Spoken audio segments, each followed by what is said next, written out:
Agar to'xtovsiz shunaqangi qo'rqinchli multiklar yoki videolar chiqishini xohlasangiz, videoga like bosing va kanalga obuna bo'ling. Albatta, fikringizni kommentariyada yozishni ham unutmang.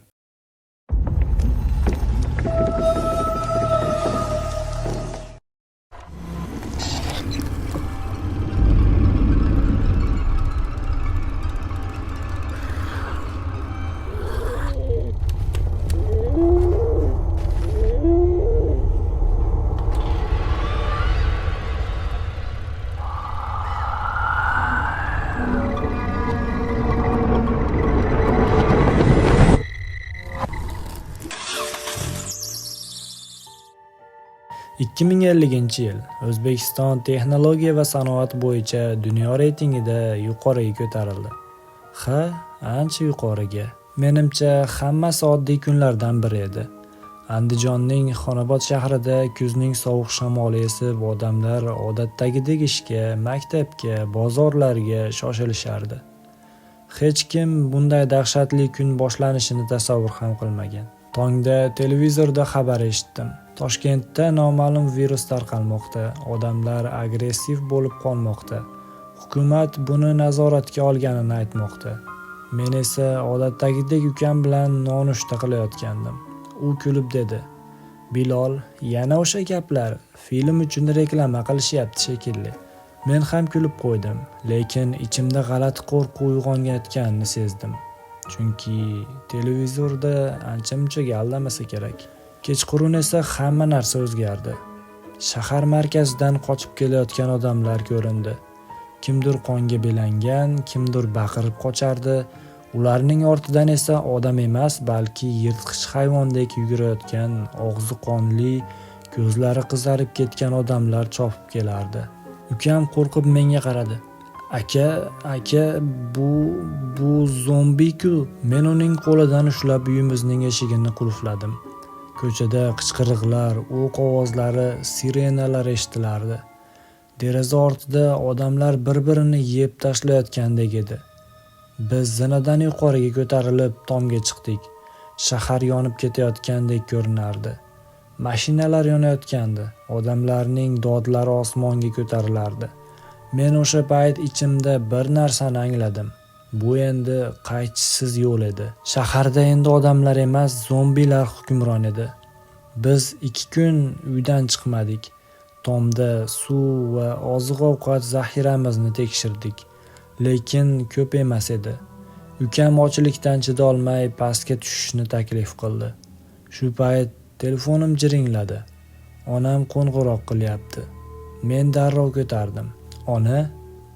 Telefon uzildi. Faqat baqiriqlar eshitildi. Men qotib qoldim. Ukam qo'rqib menga qaradi. "Aka, onamchi?" Biz ko'chaga chiqishga majbur bo'ldik. Yonimizda faqat pichoq va eski bolta bor edi. Ko'cha bo'sh, lekin qonga belangan jasadlar yotardi. Harakat qilsak darrov orqamizdan xirillagan ovozlar eshitilardi. Uyimizdan uncha uzoq bo'lmagan joyda qarindoshlarimiz yashardi. Borib ko'rsak, ularning uy eshigi ochiq, ichkarida esa qon, devorga sachragan izlar va yerda yotgan jasadlar. Men ukamni ko'zlarini berkitdim. Lekin birdan u jasadlar qimirlay boshladi. Qarindoshlarimizning zombiga aylangan ko'rinishlari biz tomonga yugurib kelardi. Men bolta bilan ularning birinchi urdim. Boshidan qon sachradi. Ukam baqirib yubordi. Shunda men bir narsani tushundim. Endi bizning oila yo'q edi. Biz faqat ikkovimizgina qolgan edik. Bir necha kun davomida shahardan chiqishga urindik.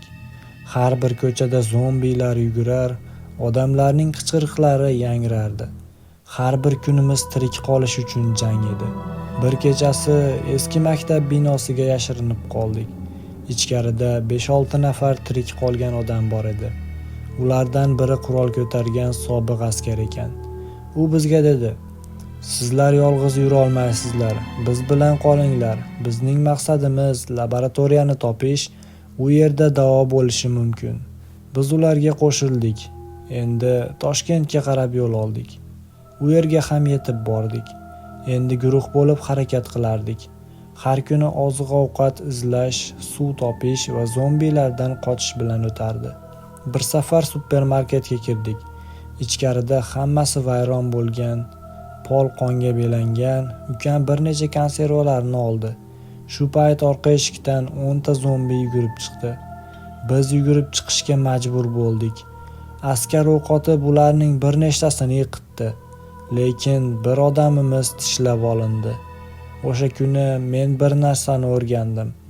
Tirik qolganlarning hammasi do'st emas, kimdir oxirida zombiga aylanadi. Kunlar o'tib bizning guruhimizdan atiga 4 kishi qoldi. Men, ukam, o'sha sobiq askar va yana bir yosh yigit. Bizning yagona umidimiz virus yaratilgan laboratoriyani topish edi. Askar bizga yo'l ko'rsatdi. Virus Toshkentdagi maxfiy Bionex laboratoriyasidan tarqalgan. Agar biron narsa yordam bersa, u yerda bo'ladi. Yo'l oson emasdi. Har kuni qonga belangan ko'chalar, yonib ketgan mashinalar, qichqirayotgan odamlarning so'nggi nafaslari bizni kuzatardi. Bir kechasi eski ko'prikdan o'tayotganda ukam oyoqlari ostidagi panjara sinib ketdi. U deyarli pastga qulab tushdi. Men uning qo'lidan mahkam ushlab, jonimni tikib tortib oldim.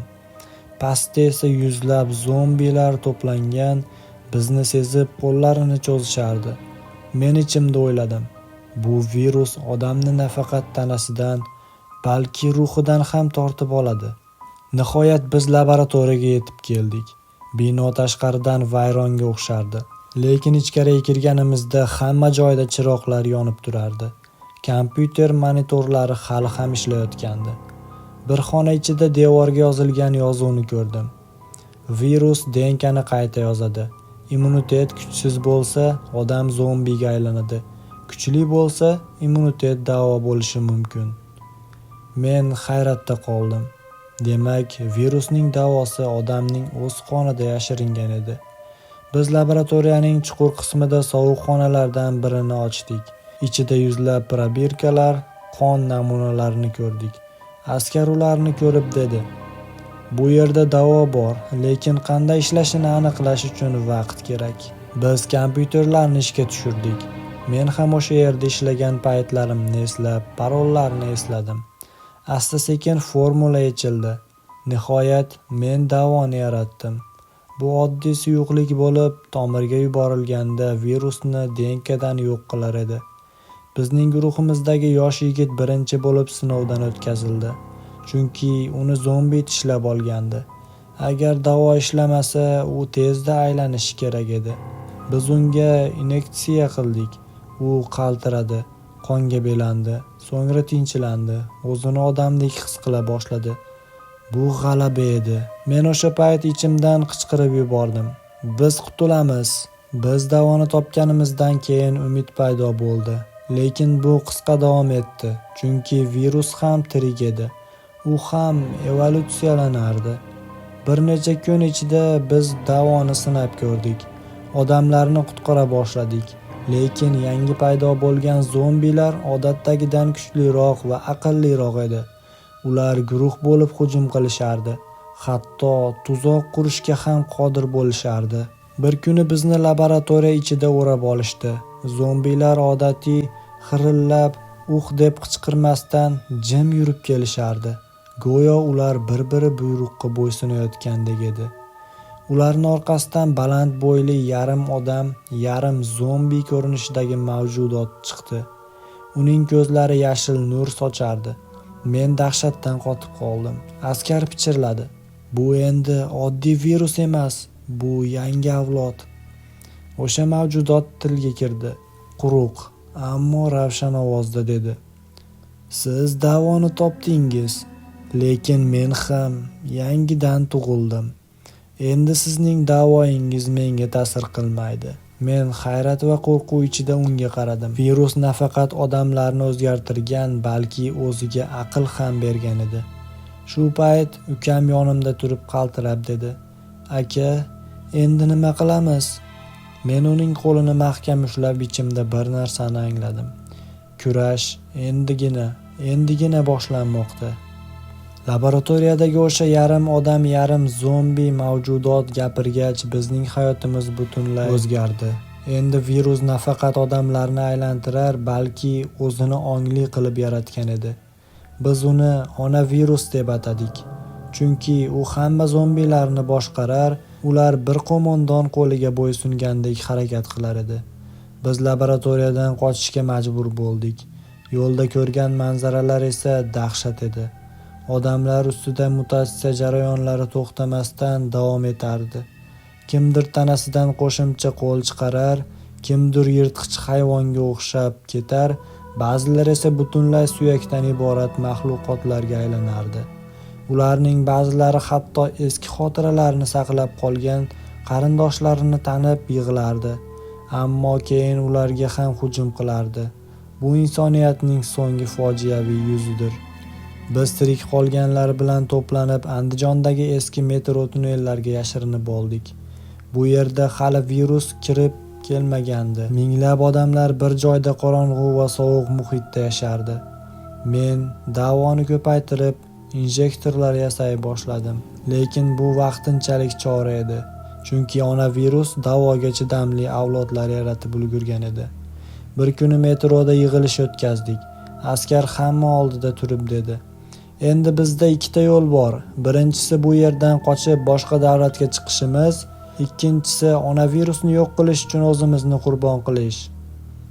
Men jim qoldim, chunki bilardim, agar ona virus tirik qolsa, butun dunyo zombilar qo'liga o'tadi. Ukam esa yonimda turib shivirladi: "Aka, sen davo topganingda men seni qahramon deb bilgandim, lekin hozir biz undan kuchliroq narsaga duch keldik." Men o'sha kechasi uxlolmadim. Laboratoriyadan olib chiqqan kompyuter fayllarni qayta ko'rib chiqdim va bir dahshatli haqiqatni bildim. Virusni butunlay yo'q qilish uchun uni kelib chiqqan markaziga yadroviy portlash orqali yakson qilish kerak edi. Ammo bu markaz Andijonning yuragida joylashgan edi. Demak, minglab odamlar qurbon bo'ladi. Bizning vaqtimiz tugayotgan edi. Ona virusning armiyasi metroga yaqinlashayotgandi. Yer osti bo'ylab ularning g'ijjillagan tovushlari, qo'rqinchli qichqiriqlari eshitilardi. Men oldimga ukamni, askarni va guruh boshqalarini chaqirdim. Ularga haqiqatni aytdim. Virusni butunlay yo'q qilishning yagona yo'li yadroviy portlash. Agar shuni amalga oshirmasak, kelajak ham yo'q. Odamlar orasida vahima boshlandi. Ba'zilar qarshi chiqdi. "Sen aqldan ozgansan, minglab odamlar nobud bo'ladi." Ammo askar qattiq ovozda dedi: "Agar buni qilmasak, butun dunyo nobud bo'ladi." Men ukamga qaradim. Uning ko'zlari yoshga to'lgan edi. "Aka, demak biz o'z shahrimizni yo'q qilishimiz kerakmi?" "Ha, ukam. Ba'zan qutqarish uchun qurbon bo'lish kerak. Biz yadroviy qurolni faollashtirish uchun markaziy bunkerdagi tugmani bosishimiz kerak edi. Ammo tugma faqat qo'lda ishga tushirilardi. Ya'ni kimdir qolib uni bosish kerak edi." Askar oldinga chiqib dedi: "Bu vazifani men bajaraman. Men harbiyman. Hayotim shu kun uchun edi." Lekin ukam birdan o'rtaga chiqdi: "Yo'q, aka, men qolaman. Sen esa yashashga majbursan. Sen hammaga davo berding. Sen yashab bu voqeani kelajak avlodlarga aytib berishing kerak." Men qotib qoldim. Yuragim yorilib ketayotgandek bo'ldi. Ukam: "Yo'q, sen mening so'nggi yaqinimsan. Men seni bu yerda qoldirmayman." U jilmaydi. Ko'zidan yosh oqayotgan bo'lsa ham yuzida qat'iylik bor edi. "Aka, mening ismim tarixda qolmasa ham sening isming qoladi. Meni unutma." Zombilar metroga bostirib kirdi. Hammaning qichqiriqlari orasida ukam yonimga kelib quchoqladi va pichirladi: "Yashashni davom et, Bilol." U yugurib markaziy bunkerdagi tugmaga kirdi. Eshik yopildi. Bir necha soniya o'tgach osmonga ulkan yorug'lik ko'tarildi. Yer larzaga keldi. Ona virus va uning armiyasi portlash ichida yonib kul bo'ldi. Men esa tirik qoldim, ammo ukamsiz. O'sha kundan beri men o'zimni qutqaruvchi emas, balki eng katta yo'qotish egasi deb bilaman. Shahrimiz Andijon vayron bo'ldi, ammo insoniyat tirik qoldi. Men esa bu voqeani yozib qoldirdim, chunki kelajak avlodlar bilishi kerak. Virus hech qachon o'lmaydi. U faqatgina uxlaydi.